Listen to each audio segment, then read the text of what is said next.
네, 3차 방정식에 관련된 문제풀이. 자, 실전 문제인데요. 조금 어렵습니다, 여러분들. 조금이라기보다는 좀 많이 어렵긴 한 것 같아요. 자, 일단은요, 선생님하고 함께 자, 천천히 조목조목 분석해 가면서 이러한 문제는 어떻게 방향을 잡는 건지 초점을 맞춰서 설명을 들으시면 도움이 될 것 같습니다. 문제 한번 읽어보도록 하겠습니다. 자, 3차 방정식이 나와 있고요. 자, 이렇게 3차 방정식이 나와 있습니다. 근데 이 m이라는 값이 있네요. 자, 근데 세 근이 모두 양의 정수다. 세 근이 모두 양의 정수다. 양의 정수가 뭐예요? 자연수가 되는 거죠. 뭐 그런가 봐요. 그랬을 때 실수 m 값을 구하시오. 이게 문제치고는 너무 추상적입니다. 그죠? 그래요. 일단 한번 부딪혀 봅시다. 자, 세 근을 우리가 일반적으로 알파, 베타, 감마라고 많이 뒀습니다. 그렇다면 그냥 다이렉트로 들어가 볼까요? 알파 플러스 베타 플러스 감마는 마이너스 1분의 b, 그러니까 11이 되겠고요. 알파, 베타, 베타, 감마, 감마, 알파는 a분의 c, m이 되겠습니다. 알파, 베타, 감마, 마이너스 a분의 d, 얘도 m이네요. 잠시만요. 기억식, 니은식, 디귿식을 딱 보고 나니 이걸 가지고 m값을 어떻게 구하지? 잠시 후에 또 설명해 드릴게요. 일단 우리가 여기서 얻어낼 수 있는 결론 하나가 있습니다. 니은과 디귿을 보아하니 m이 똑같습니다. 즉 다시 말해서 알파, 베타, 베타, 감마, 감마, 알파는 알파, 베타, 감마랑 똑같은 녀석이구나 라고 하는 식을 선생님이 리을식이라고 한번 놔볼게요. 좀 감이 안 잡혀요. 선생님. 뭐 충분히 그럴 수 있어요. 자, 보세요. 기억, 니은, 디귿식이라는 것만 딱 보면서 발망동동 그럴 수는 없는 일이죠. 그러면 분명히 문제는 어떤 조건이 나와 있습니다. 그 조건을 가지고 문제를 푸는 것입니다. 즉 방향을 잡는 것입니다. 자, 그랬을 때 이 조건은 바로 세 근이 모두 양의 정수, 즉 자연수라고 하는 조건이 나와 있다는 얘기죠. 자연수? 그래서 뭐 어쨌다는 얘기죠? 자연수? 자연수라고 하는 것은 뭐예요? 분수꼴의 형태도 되면 안 돼요. 물론 기하 분수를 했을 때 0이 돼서도 안 되고 당연히 음수가 돼서도 안 된다는 조건이 있습니다. 그래서 우리는 이 리을번을 가지고 한번 조목조목 한번 분석을 한번 해보려고 합니다. 자, 여기 나와 있는 알파, 베타, 감마라고 하는 녀석을 양변 똑같이 빼주십니다. 즉 이항을 한번 시켜보십니다. 이항시키면 어떤 식이 나올까요? 여기 나와 있는 알파, 베타 맞죠? 그리고 이항시킨 이거 다시 써야 되겠군요. 자, 알파, 베타로 한번 묶어주십니다. 그럼 1 빼기 감마 이런 꼴로 표현이 되겠죠. 이 녀석이랑 이 녀석을 알파, 베타로 묶어준 것이다 라고 생각하시면 되고요. 그 다음엔 원래 있었던 베타, 감마 더하기 감마, 알파는 0이다 라고 써주면 되겠죠. 다시 알파, 베타 1 마이너스 감마에 감마로 묶어주니까 알파 더하기 베타는 0이다 이렇게 말입니다. 잠깐만요. 그러면 또 우리가 기억식에서 우리가 하나 알아낼 수 있는 게 뭐냐면 알파 플러스 베타는 뭐예요? 11 빼기 감마다 라고 하는 것을 또 알 수 있습니다. 그러면 우리는 지금 이 녀석이 눈에 들어와요. 이 녀석이 눈에 들어와요. 그러니까 알파 플러스 베타에다가 11 빼기 감마를 대입해줘도 되겠군요. 한번 써보자고요. 알파 베타에 1 마이너스 감마에 플러스 감마에 11 빼기 감마 이퀄 0이다 라고 말입니다. 이렇게. 자, 그렇다면 여러분들 여기에서 말이죠. 우리가 이런 생각을 해볼게요. 지금 우리 머릿속에는 항상 있어야 됩니다. 뭐가요? 세 근이 모두 양의 정수다. 자, 지금 선생님이 무엇을 채점으로 놓고 설명을 해드리는 것이냐면 야, 이거는 쭉쭉쭉쭉 해서 답이 이거야. 이게 중요한 게 아닙니다. 중간중간에 우리가 방향을 잡는 게 중요해요. 고난이도 문제는요. 양의 정수, 즉 자연수란 얘기예요. 알파, 베타, 감마가 자연수예요. 그래서 뭐 어쨌다고요? 그렇죠. 이 알파, 베타도 자연수입니다. 근데 여기 1 마이너스 감마, 감마 1 빼기 감마. 감마에 관련된 걸로 표현됐군요.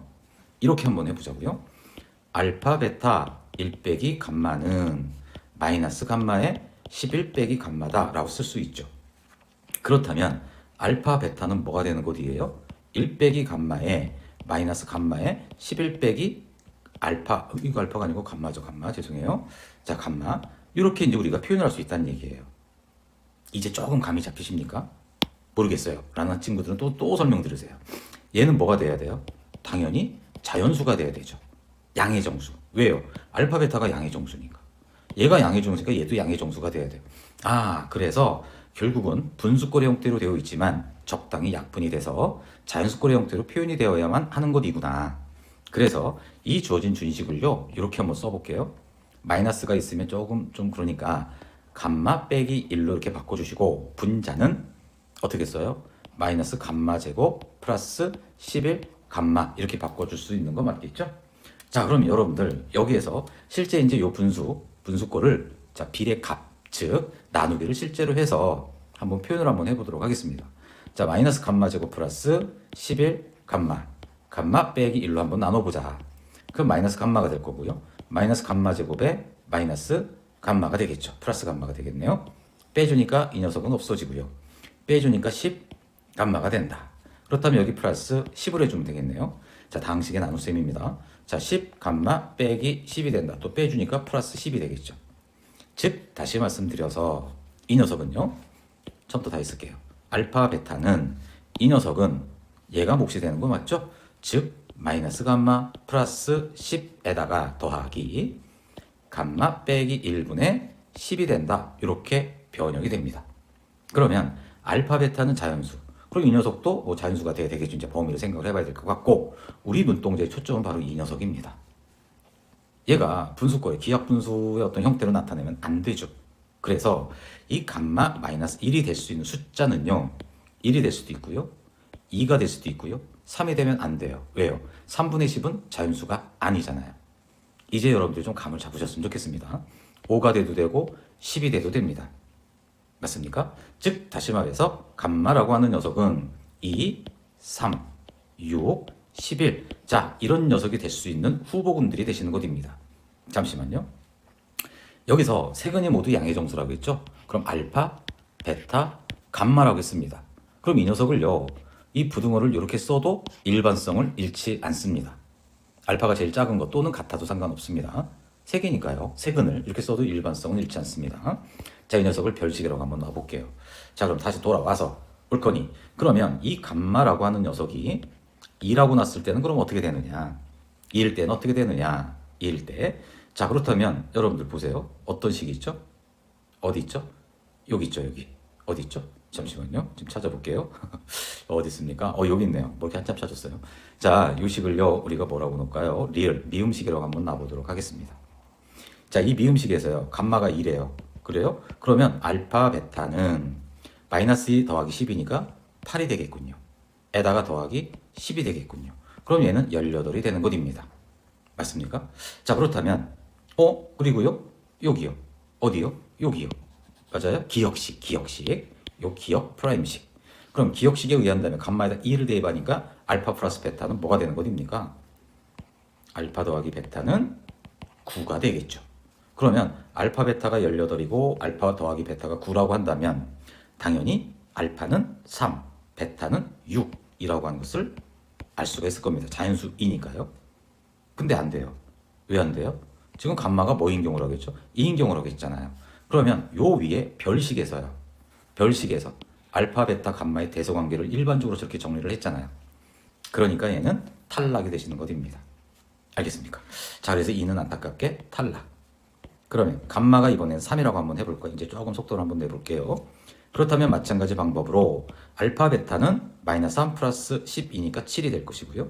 더하기 3 빼기 1분의 10이니까 결론적으로 뭐가 될까요? 2분의 15가 돼서 결국 12가 됩니다.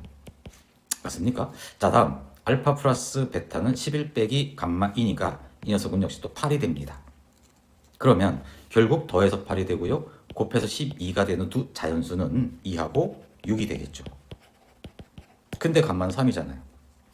얘도 탈락. 감마가 제일 크거나 같아야 되는 것이니까. 자, 그래서 이제 세 번째. 그러니까 감마는 2도 안 되고 3도 안 된다는 얘기예요. 그럼 6일 때는 그럼 어떻게 되느냐? 왠지 모르게 좀 느낌이 옵니다. 자, 알파, 베타는 뭐가 돼요? 마찬가지로 대입해서 계산해 주시면 빼기 6 더하기 10, 4가 되겠죠. 더하기 5분의 10, 그러니까 2가 되겠죠. 6이 될 겁니다. 알파 플러스 베타는요. 11 빼기 감마가 되는 것이니까 당연히 11 빼기 6, 5가 되겠죠. 그러면 알파는 뭐가 돼요? 2가 되고요. 베타는 뭐가 돼요? 3이 되고요. 맞죠? 그럼 감마는요? 6이 되고요. 커니 얘가 바로 딱 조건을 맞아 떨어지는 경우가 되겠네요. 자, 마지막 네 번째는요. 감마가 만약에 11이라고 여기까지 한번 해볼게요. 그럼 알파 베타는 뭐가 돼요? 마이너스 11 플러스 10 플러스 1 0이 돼버리죠. 맞죠? 알파 플러스 베타도 0이 돼버립니다. 이거 뭐 말도 안 되죠 이미. 그죠? 자연수가 아니니까. 그래서 결국은 얘가 당첨이 되시는 것입니다. 그럼 문제 질문이 뭐예요? 문제 질문이 실수 m값을 구하래요. 실수 m값. 그러네요. 실수 m값. 이 녀석 m값 알파 베타 감마를 우리가 실제로 구했잖아요. 그래서 알파 베타 감마를 다 더한 36이 바로 정답이 되시는 것입니다. 그래서요, 자, 이 문제 어렵습니다. 그리고 이 문제 푼 친구들도 있겠죠. 그 친구들은 머리가 좋아서가 아니고요. 바로 여러분들처럼 선생님하고 함께 이렇게 훈련을 한 친구들이다 라고 생각하시면 되고, 바로 그런 친구들이 바로 여러분들이 됐으면 좋겠습니다. 꼭 복습해 주시기 바랍니다. 수고하셨습니다.